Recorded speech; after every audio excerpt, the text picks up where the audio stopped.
In this video we will discuss about how this IL-12 based nanoparticles has efficient targeting to ovarian cancer.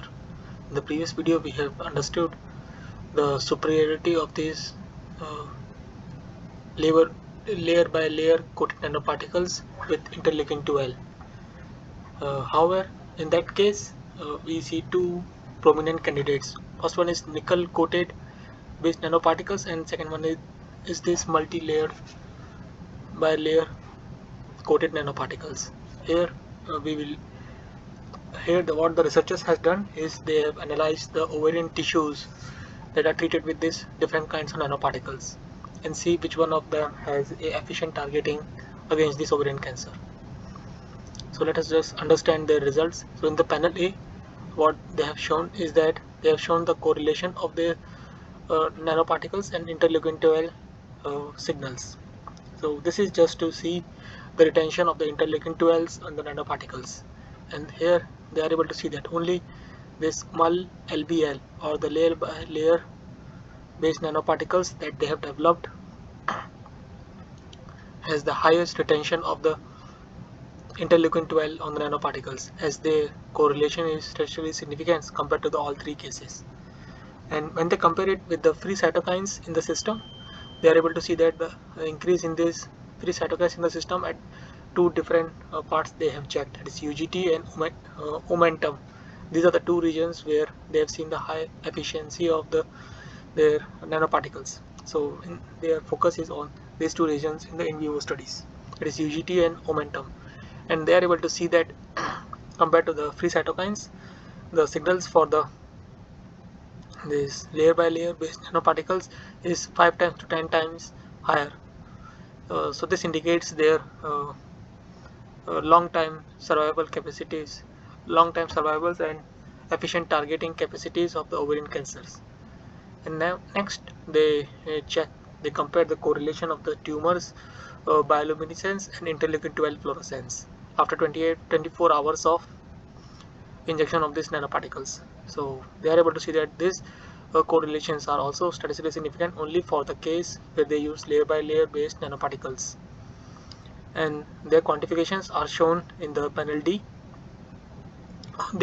So one of the representative image are shown in this panel D, or we can see that the IVIS image are shown in this panel D, where and in the panel E they have did the quantifications or did the pixel correlation analysis of this panel D, and they are able to see that only for the case where they use Mal Lbl or layer by layer based nanoparticles has the positive correlations compared to the all three cases. And the representative image also shows the same things. That is, first one is this unlayered nanoparticles, where although it seems like they are overlapping to each other, but we can see the intensities of the bioluminescence signals is high, but same is not reflected in this IL-2 signals. But in the case of this layer by layer based nanoparticles, we can see that the intensities in the bioluminescence is reflected clearly in the IL-12 based signals. IL-12 based signals. So this indicates the high positive correlations for this Mal Lbl based nanoparticles compared to the other cases. Even for the nickel based layer by layer nanoparticles shows the negative correlations. Then they did the next they did this immunofluorescence imaging, and in the immunofluorescence imaging they are able to immunofluorescence imaging of the tumors, and they are able to see that nanoparticles this layer by layer basis, since till panel E they are confirmed, or they are optimistic that their modified nanoparticle based targeting of ovarian cancers has a better performance. So next they presented the results for only those Mal Lbl or layer by layer based nanoparticles.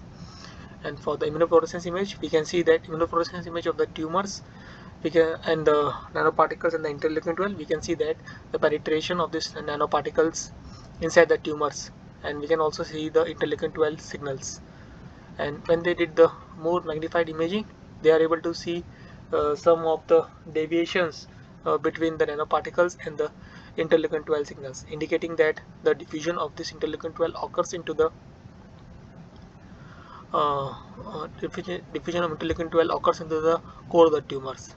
And one more thing they have mentioned in their text is that the rate at which this diffusion occurs is very slow, or slower than the rate at which the nanoparticle reaches to the tumor sites. So this diffusion will not, chances of this diffusion occurs during this delivery process is very low.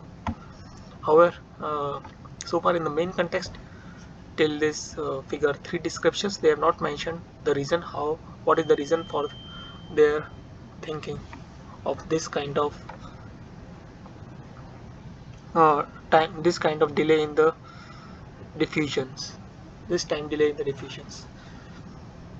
So I hope they have explained this thing. In the subsequent videos we will discuss their further results that are presented in these further main figures in our upcoming videos.